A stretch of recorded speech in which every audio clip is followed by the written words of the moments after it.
The CBS Radio Mystery Theater presents...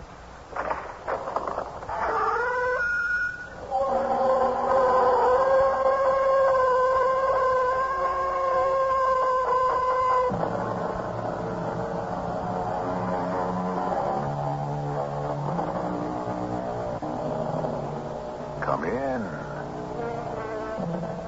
Welcome. I'm E.G. Marshall. Many of you may not be familiar with the writings of William Austin, since his main claim to fame is that he was the forerunner of the famous Nathaniel Hawthorne. But it is as sad in a way as this haunting tale I bring you that he should have been so overshadowed by his famous antecedent. For no more poignant and heartbreaking, while at the same time terrifying story could be told than this. The American version of the Wandering Jew, condemned and outcast, and the small, shivering, fever-racked child with the sad brown eyes innocently doomed to share his exile with him forever. Archer, in his lightning flash, do you see? My eyes are dazzled. What should I be seeing? There, in the center of the cloud. What? An open carriage, drawn by a fierce black horse, and the child clinging in terror to the man. There he goes, the storm breather.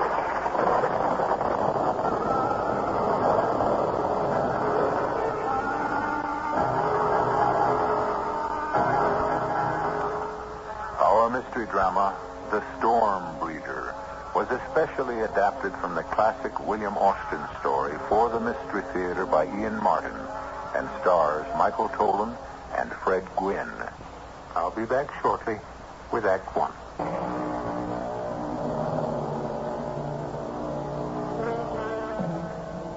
For the strange, weird, unforgettable fragment of American history brought to you here, we are indebted, according to William Austin, to one Jonathan Dunwell of New York. Mr. Dunwell was a judge, and as such, a general officer of the court by profession, but by inclination, an antiquarian and a collector of American history. It is his manuscript we bring to life. In the summer of 1820, business called me to Boston. I sailed in the packet to Providence. And when I arrived there, I learned that every seat in the stage was engaged. I was fortunate enough to find a seat with the driver. It being a pleasant night and he quite intelligent, we were chatting pleasantly when all of a sudden the horses drew their ears on their necks flat as a hare's. And the whole business of Peter Rugg began. What's the matter with the horses? Have you a shirt, too, with you? Well, I need no overcoat. My jacket is enough. You'll need one soon. You see the horse's ears? Well, as a matter of fact, yes. I was just about to ask why. They see the storm breeder. The who? Well, you'll find out, sir. Keep your eyes ahead. I am. The road seems empty, and the weather is lovely, not a cloud in the sky. But you will see him soon. For the weather that follows will blot out the sun. Are you pulling my leg, driver? I wish I were, Mr. Dunwell, sir. Here, sir.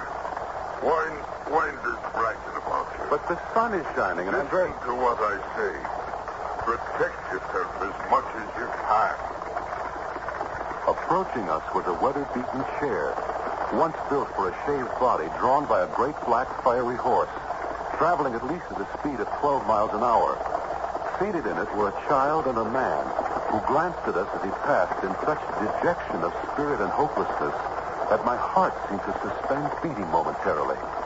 In the moment that he passed us, our horses' ears sprang forward and bent so that they nearly met.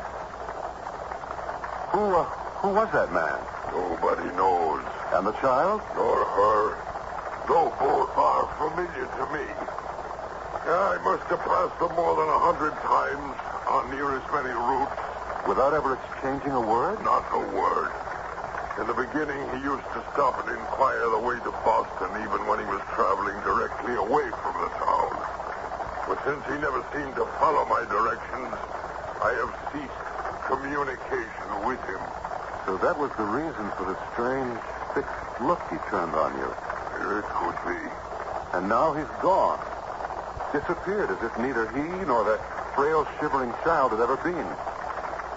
Does he never stop anywhere? Never longer than to inquire the way to Boston. I see no signs of this promised storm. Look in the direction from which the man came. The storm follows him. By gad, you're right. There is a little black cloud speck in the east, but not much more than the size of my hat. There's the seed storm. With luck, we may reach Polly's Tavern before it strikes. But to mark my word, the wanderer and his child will go on through rain and thunder and lightning to Providence. To the town we are coming from, you mean? Yes, sir. I would guess the real Providence is as far out of his reach as the Boston he never seems able to find either. Wrap that saddle blanket about you. For here it comes. Hey! Giddy up! Mark you in his lightning flash. Do you see? My eyes are dazzled. What do you mean? Watch as it comes again. There! In the center of the cloud. What? Don't you see? An open carriage drawn by a black horse, and the child clinging in terror to the man. Now look. Do you see? I see nothing but the lightning and the boiling blackness of the cloud. No matter, perhaps as well for you. Now hold fast. We go full out. Hurry! Get up! Move then! Move!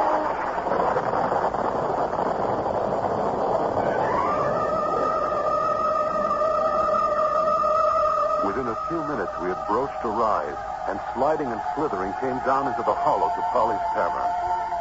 In spite of the summer weather, a steam of damp arose from our clothes and those of other travelers. And the whole common room seemed to be awash with discussion of the storm breeder, whom almost all of them seemed to have met on the road. The name is Darwin, sir, of Boston, in the import-export trade. Jonathan Dunwell, recently seated as judge in our circuit courts, bound from New York to your fair city. Well, sir, my pleasure and privilege to meet so distinguished a gentleman. I'm afraid your city is fast surpassing ours in credit and notoriety. Not entirely, sir. I'm afraid a citizen of your city is the focus of all conversation tonight. The storm breeder. Did you chance on him? No, as it happens, not today. But too many times. Too many times? I could wish to see neither that man nor his horse again. For they seem not to belong to this world. Well, how's that? I saw them plain, father and daughter, passing us on the road. Did you speak?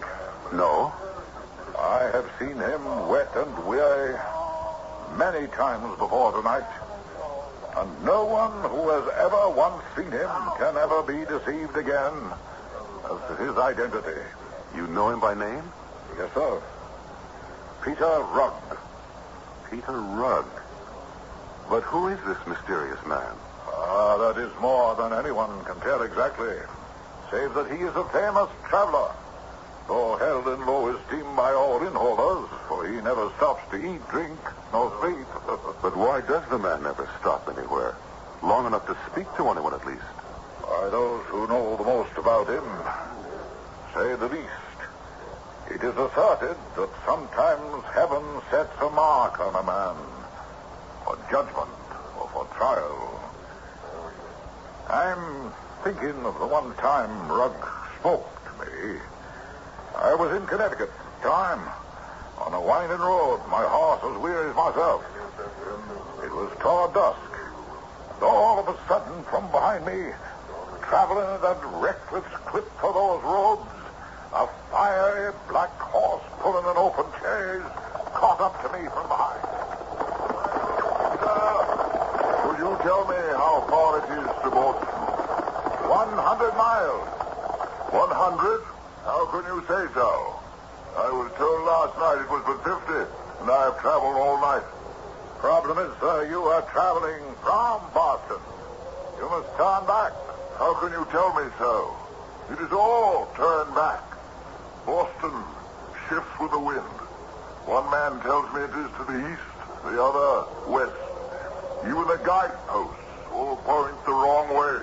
I think perhaps you're tired, and your little girl, too. Why not stop and rest? You're wet and weary.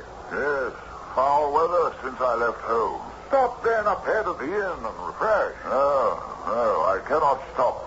Do you see what follows me? I must ever stay ahead of it. So I must reach home tonight. I pray you are mistaken in the distance to Boston. I wish I were. May I make so bold as to inquire if you are Peter Rugg? I think we've met before. My name is Rugg. I meet so many. I have lost my way. I am wet and weary. I would take it kindly if you would direct me to Boston. Where do you live in Boston? On what street? Why, Middle Street. Everyone knows the house, with the great shade maple, across from the cemetery. When did you leave Boston? I cannot tell precisely. It seems a considerable time. What, sir? How did you and your child become so wet?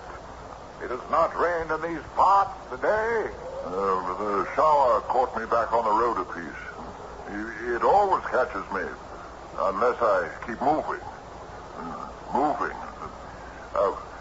Would you advise me to take the old road or the turnpike? Why? The old road is over 120 miles. The turnpike but 97. You impose on me. It is wrong to trifle with a traveler. You know it is only some 40 miles from Newburyport to Boston. But this is not Newburyport. This is Hartford. Well, do not deceive me, sir. Is not this river I've been following the Merrimack? Oh, no, sir. You are just outside Hartford. And this river is the Connecticut. Have the rivers changed their courses? As the cities their places? Am I forever? But again the clouds are gathering and the storm is at my heels. God curses me for that fatal road.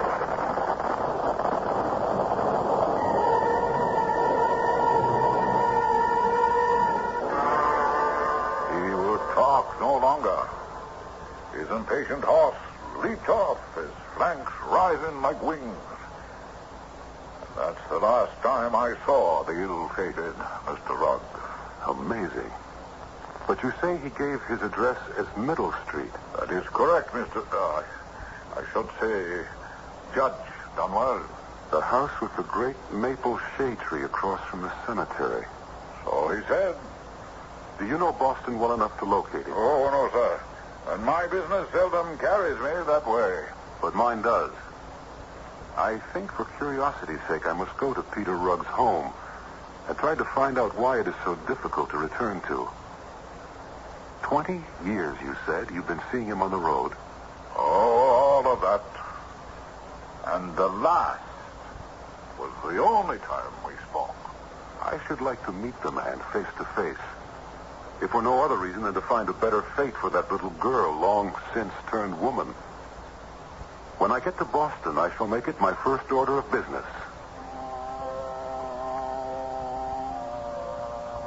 Which is exactly what I did. It was not easy, for the maps were inaccurate, and there was more than one Middle Street. But finally I found it.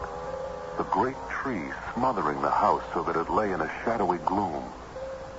The paint was peeling, the windows cracked and cobweb-ridden. But the path to the door was cleared, and I was sure that someone or something still lived there. It was with a strange trepidation I walked through the weeds and lifted the heavy knocker. At last, with a deep breath, I let it fall.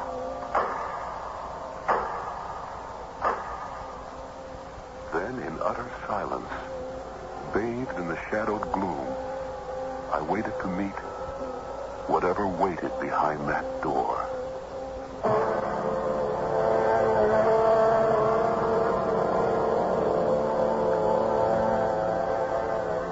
The house abandoned by its master for countless years.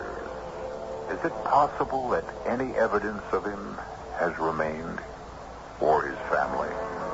Does some heartbroken woman still wait for that lost child, or even for the storm breeder himself? Who and what is Peter Rugg? Phantom, or reality, or legend? We shall have to await those answers with Judge Dunwell until I return shortly with Act Two.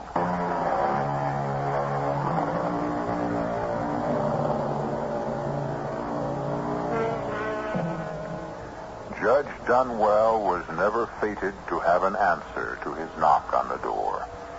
For in the very moment that something old stirs and rustles within the house, outside it, the small noises are smothered by the arrival of the familiar black chaise and the snorting, prancing steed that draws it. Whoa, Lightfoot! Whoa! Don't you recognize home at last? At the sound of the arrival, instinctively I had withdrawn deeper in the shadows, finding perfect concealment behind a clump of overgrown rhododendra. Twilight was just upon us, as a confident and somehow younger man than I remembered Peter Rugg to be strode up the path, just in time for the door to open.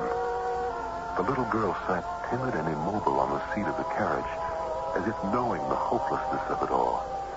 Somewhere, low thunder grumbled.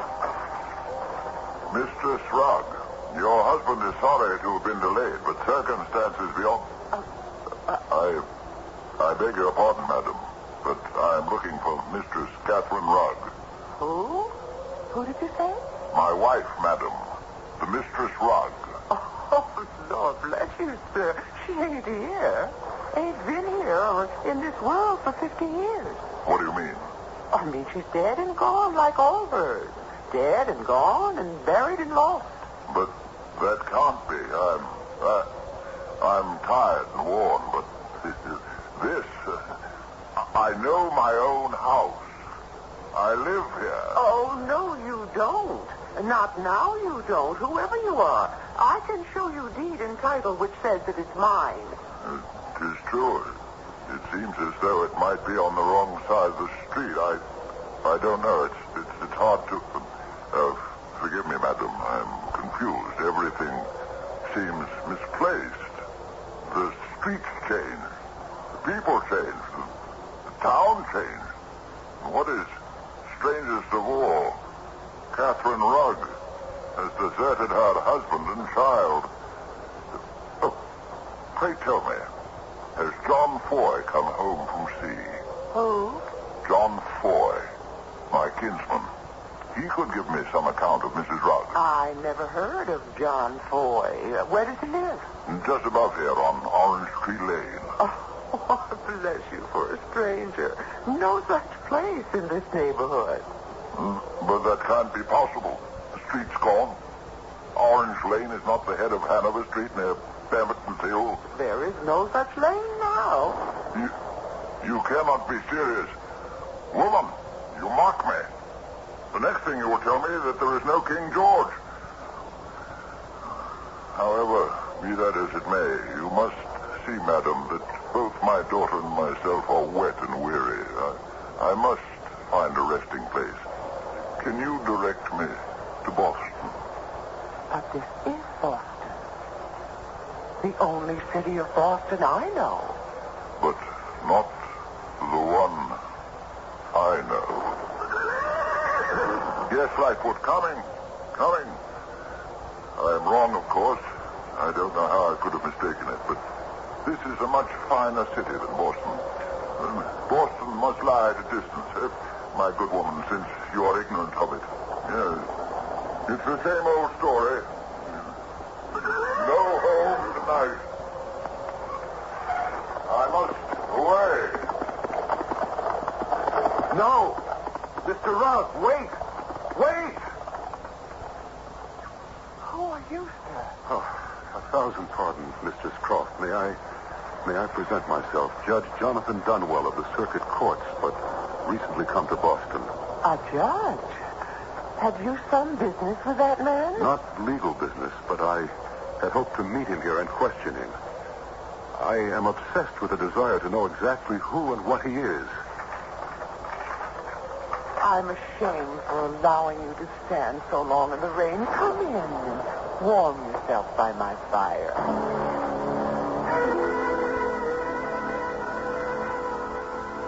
May I offer you some more sherry, Your Worship? No. You are more than kind to have given me what I have against the chill. Heaven help that poor man in an open carriage. And that child beside him. And the child. That a man named Rugg once owned this house is all I know. The factor who arranged for my father to take it over is supposed to have made sure all papers are legal. How I wish I could have stopped him, learned more about him, tried to solve the mystery of him. The mystery of him? Well, I cannot help there, but I should think the factor who sold us this house should know more of him than anyone, if he is still alive. Could you give me his name and address? I shall not rest till I have followed this strange affair to its depths and its beginnings.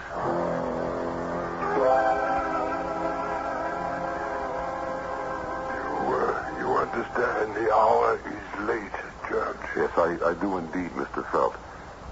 You know the history of Peter Rugg, sometime of Middle Street in this district? Yeah. I will be brief. He rented a property of mine in his youth. He was married to a fine young woman who bore him a daughter, as I remember. Jenny. So I believe was the name. But no matter, an offspring.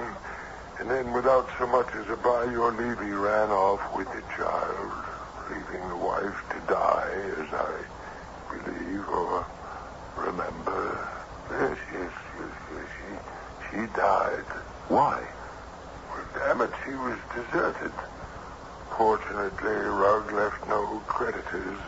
He owned his horse and chaise, and after she died, it was all soon forgotten. Yeah, soon forgotten. I suppose he died. No. To the best of my belief, he is now alive and living. I have lately seen him and his horse and chaise, and his child. Oh, is that so? That's so. Well, now, I wouldn't presume to argue with a man of your standing that Peter Rugg could still be alive. I will not deny, but Jenny Rugg, if you saw her, let's see now, the Boston Massacre was 1770. Was it not? I fortunately avoided it, but history records that date. So, on that date, Jenny was 10 years of age. And if living, that would make her, let's see, 60 now, give or take a year. Do you know what you're saying? If Peter Rugg is still alive, which I take as possible, he could be only 10 years older than myself. And I was only 80 last March.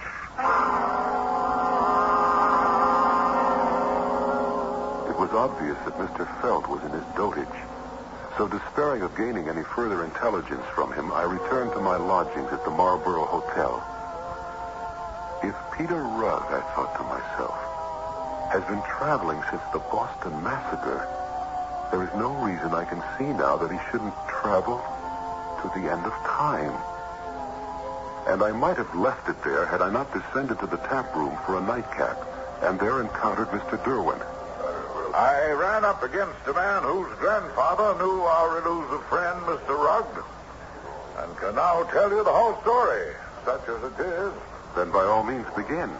It seems that, if my informant is worthy of credit, Peter Rugg, a man in comfortable circumstances, with one daughter and a wife, lived in Boston on Middle Street. He was a man generally esteemed, save for one thing. Oh, don't keep me on tenterhooks. What? An ungovernable temper, so violent that the wig would rise from his head. And while his fits were upon him, he had no respect for heaven or earth. A sorry spectacle. Some of it hard to believe. Less hard to believe than his punishment for it. But what does that mean, sir? Whilst visiting in Concord one day late in autumn, with his daughter in the chaise, drawn by his favorite horse, a great black beast named Lightfoot, a tremendous storm overtook them, driving them for shelter as dark fell under the roof of a friend of his, Mr. Cutter, who urged him to tarry the night. Which any man in his right senses under the circumstances would do. And he did not heed his pleas? Far from it, Judge. Instead, the veins standing out on his neck and at his temples, he screamed to high heaven, "Let the storm increase! Let God and the devil wreak their worst! I will see home tonight, or never see it more!" And with that, he clapped whip to his horse and disappeared into the raging night. Never to return home? Never. Incredible. Wasn't that supernatural? Why? The man is accursed, whether by God or by the devil. I know not which. Still 50 years of wandering in search of his home. How could it be possible? Well, now, as to that, there are two theories. One I had from my informant. His grandfather said that on the day after he left Concord 50 years ago, his friends and neighbors started inquiries. But it appeared that Peter Rugg had stayed no place in Boston. And his wife had a strange tale. What tale is that? Sitting by the window, waiting on that wild night, there was a sudden sound like an earthquake. And indeed the whole house rumbled underneath her as if about to cave in. Peering out through the storm, she saw a strange sight. What sight was that? Coming hell for leather down the street was Peter Rugg in his carriage, straining back on the reins in a vain effort to stop his horse, and crying, "No, Lightfoot, no! May you be damned for the devil you are! Hold up, I say! We are home! Hold up, Lightfoot, in the name of all that's holy! Hold up!"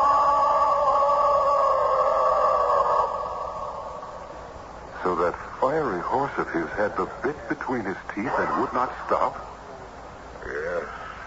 But there were those who discount the story, saying merely that Peter Rugg wanted to leave his wife and never come home at all. That there was another woman somewhere. That scarcely fits the facts as we know them. Well, then, there is the other theory. Which is? Perhaps best told by the woman who had the experience. Now, she's the wife of the toll gatherer on the Charlestown Bridge. Would you care to hear her tale for yourself?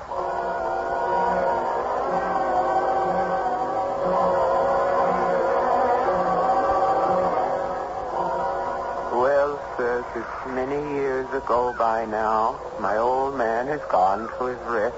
Lord save him who could spare me out. In those days, we were both young and spry, and many's the evening I used to keep him company here at the toll gate. Those days were when? Oh, nigh on to 50 years ago. Well, I'm sorry to have interrupted. Go on with your story. But I remembered how annoyed Ethan was by this big black horse and the chaise and the man and the little girl. Used to tell me how they continually were in contempt of the rates crossing the bridge without stopping or paying. And were they always followed by bad weather? Why, bless you, sir, that is the truth. My Ian used to say they brought bad luck. And you say you saw them? One evening we heard them thundering up, and I said, this time, they ain't gonna take it out on you, Ethan. You're too easy going. So when he called them to halt and they kept on, I had grabbed up a three-legged stool. Heavy it was, but I was young and strong, and I hurled it square into the horse's belly. And tell the judge what happened then. It passed right through that horse as if it were a shatter. He never even broke stride as the stool went skipping across the bridge. No, sir. That was a haunt. A ghost rider with bad luck riding the dust of his wheels. So, Judge Dunwell, what is your judgment? I don't know. Neither explanation fits the pattern of my mind. And I have a feeling that I am not yet done with Peter Rugg. Nor will be till his fate is truly revealed to me.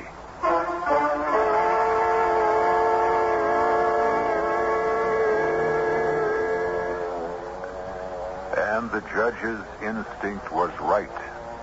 Neither he nor we are yet done with the haunting tale of Peter Rugg, the man or ghost who wanders so hopelessly in search of home and rest. I'll return shortly with Act 3.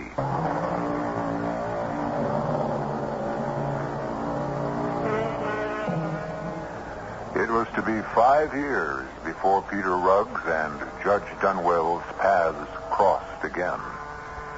For some time, the judge had tried to track down the sometimes elusive person or legend, whichever he was. Then, being only human, Peter Rugg had almost passed from his mind until the rest of the judge's story, which you are about to hear now. In the autumn of 1825, I attended the races at Richmond in Virginia. There was great excitement and the races were well attended, for it was a match race between two recognized champions, a roan called Dart and a light gray mare called Butterfly. At a signal, the gun sounded, and they were off. I was glued to the race. There seemed no way of choosing which horse might win, when suddenly there was an extra wave of excitement from the already madly cheering crowd. To my open-mouthed astonishment, appearing as if from nowhere in the rear, was a majestic black horse of unusual size, drawing an old weather-beaten chair. Effortlessly, as if this heavy non-racing vehicle, encumbered as it was by two occupants, didn't exist, he overtook the racing horses shortly before the winning line. And in concert, both Dart and Butterfly, as the horse passed them, lay back their ears and pulled up short, so that no contest was called. And the winning black horse and his carriage passed the finish line and faded away over the hill. In the clubhouse later, I was fortunate enough to have an introduction to one John Spring, the owner and rider of Butterfly. Damn it, sir, that was no horse that overtook my mare. No one can outrun Butterfly. No horse, that is. Why, I had bet all I have she would show her heels to Dart. No doubt she would if the... Good horse, make no mistake. Good horse, Dart, a great one. But not to outrun my Butterfly. That ox or whatever animal it was that frightened off our horses, why, that makes no contest, sir. No contest. And yet it looked like a horse. In no fashion, sir. Nor was it. In no fashion. And that I can prove. How is that, Mr. Spring? By my own observation and countless others, sir. Would you like to see? I would indeed. Well, then, follow me.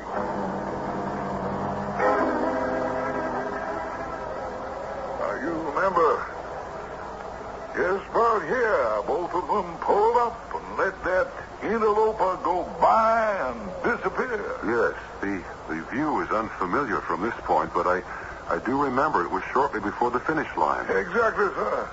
Both horses have to pull them up, walk deliberately to this spot of soft ground. Butterfly dropped her head, and then lifted it, wickering and frying. And Dot followed by doing the same, and snorting in a sort of anger. So all of us looked to what they had examined. See you them there for yourself, Judge. I was looking at the hoof marks of the black horse which had carried on to the finish line and beyond. Horse? From the evidence of my eyes from the stands, yes.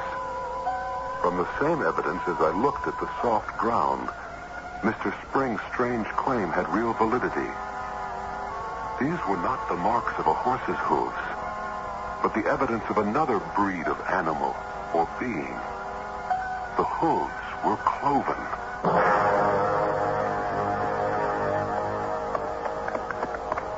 Judge Dunwell. Mr. Derwent, your business takes you far afield. In the nature of things. Not like what happened today at the races. You saw? Oh, yes. I was stunned, weren't you? I thought Peter Rugg had vanished. Oh, no, not either. In the years since we met, I have come across him time and again and gotten soaked to the skin because of him. In New Hampshire, Connecticut, Massachusetts, and the last time, but shortly, in Delaware. Have you spoken? The last time only. Tell me, if you will, what took place. Well, sir, on his approach, he checked his horse with some difficulty. A more beautiful horse I'd never seen. Sir, your face seems familiar. Perhaps I may engage your help. If you are, as maybe, traveling to Boston, I should be glad to accompany you, for I have lost my way. My little girl here is weary, and I must reach home tonight. That would be impossible, sir. For you are in Concord, in the county of Sussex, which is in the state of Delaware. But Concord, that is only 20 miles from Boston, and my horse Lightfoot could carry me to the Charlestown ferry in less than 2 hours. You mistake, sir. You are a stranger here. I am well acquainted with Concord, and this town is nothing like it. Because this is Concord in the state of Delaware. Huh? What do you mean by state? Why, one of the United States, man. States? Do you mock me? Because my heritage is Dutch? I know well I am not in Holland. As a gentleman, I beg you not to mislead me. Tell me, quickly, for pity's sake, before my horse swallows its bit, he is so starved, set me on the right road for Boston. If I could, and I did, it would be 500 miles from here. 500 miles, you say? Nay, I will listen no more. This beats the Connecticut River. Get up, Lightfoot, get up!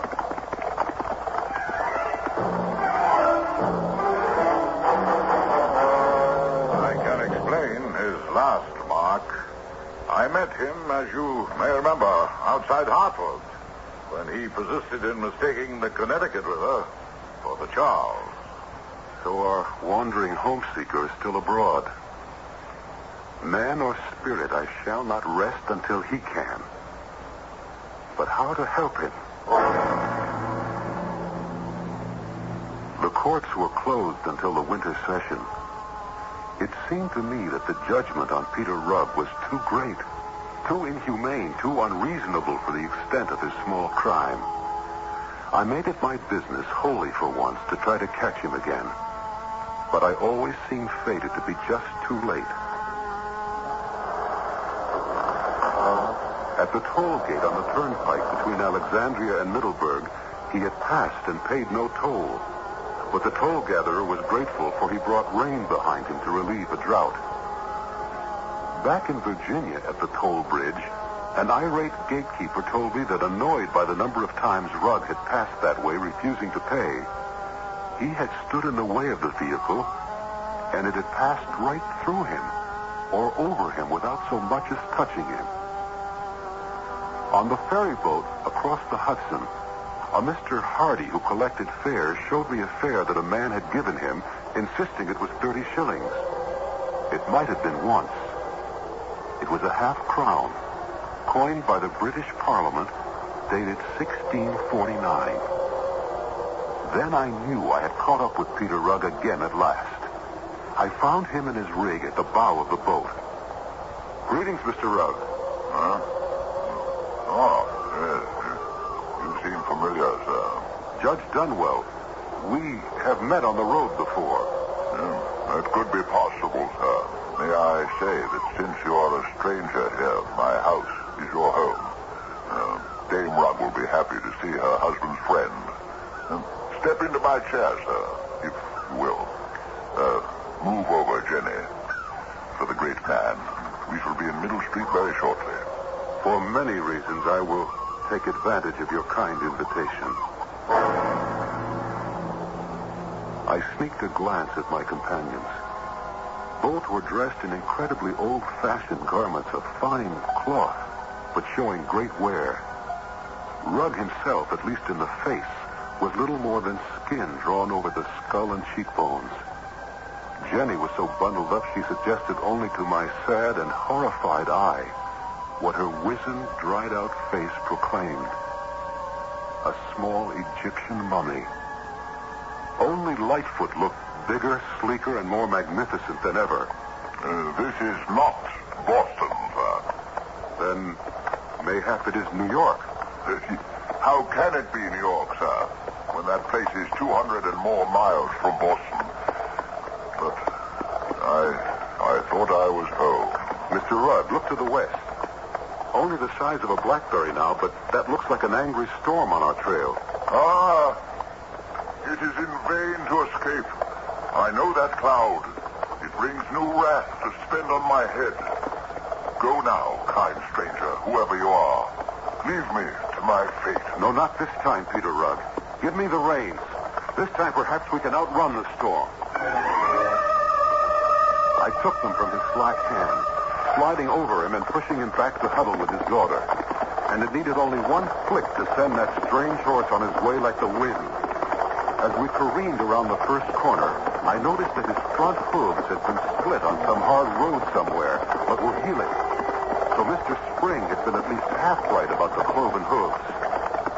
I remembered little of that nightmare ride for Boston, how many days passed, where we stayed or ate or slept. I only know that no matter how fast we traveled, that mushrooming black cloud stayed on our heels every step of the way. And then at last, we were in Boston, on Middle Street. A crowd was gathered. The great elm still stood, although barren now of leaves, fire-blackened. And all that remained of the house was a heap of rubble. All else burnt to the ground, as I knew it to be, for the fire had taken place 2 years before. You men of the North End, this is holy ground. The city needs this land, and let not the name of Peter Rugg dampen your ardor. No! I hold renting title to this place. No, hush, Mr. Rugg. Listen for a moment longer. Let no man try to tell you that Peter Rugg is long since dead and gone to his reward. Or punishment. Let not legislators seek the right and title to this land which is free and clear. But how can this be? Who has burned my house to the ground? And who are all these strange people? I thought I knew every man in Boston, but I do not recollect at this moment that I ever saw one of these. Who are these strangers? Listen to me, Peter Rugg. The only stranger here is you. You have suffered many years under an illusion. Look behind. The cloud, the storm. Your nemesis is gathering. Then I must flee. Away from home again. Oh, if you do, you have no home. If I stay, there is none left. Don't you see that for over 50 years, the tempest which you so profanely defied at monotony has driven you before it like a straw in the wind? And now it is too late. Your wife, your house, and all your neighbors have disappeared. You have no home left here. You've been cut off from one age, and you can never be fitted to the present. You can never have another home again in this world, you or your daughter, unless... Yes, Quickly, for the storm is almost upon us. Unless what? Unless you stop fleeing it, let it catch up with you and perhaps pass you by. Then mayhap at long last you can find rest. Oh, rest. Sweet, blessed rest. Oh, my Father, forgive me. And take me and Jenny home.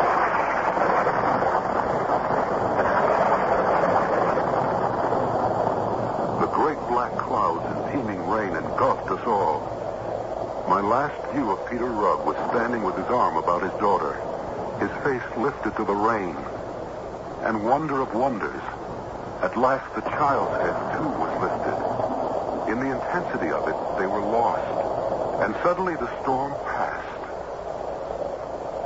For a moment, in its last fringe, I saw the two of them, eyes on heaven. And then, as if they had never been, chaise, horse, harness, father and daughter were gone. Where? I do not know. I can only hope home at last.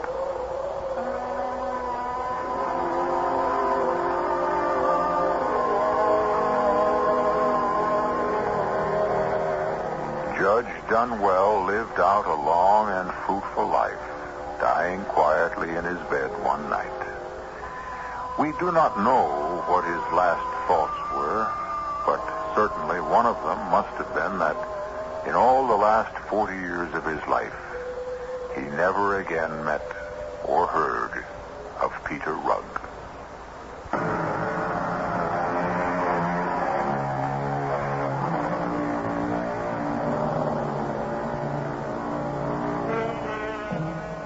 There is no one more tragic in all history or literature than the soul condemned to wander, lost, alone, cut off. And I do have to wonder a little if Peter Rugg didn't make his own penance.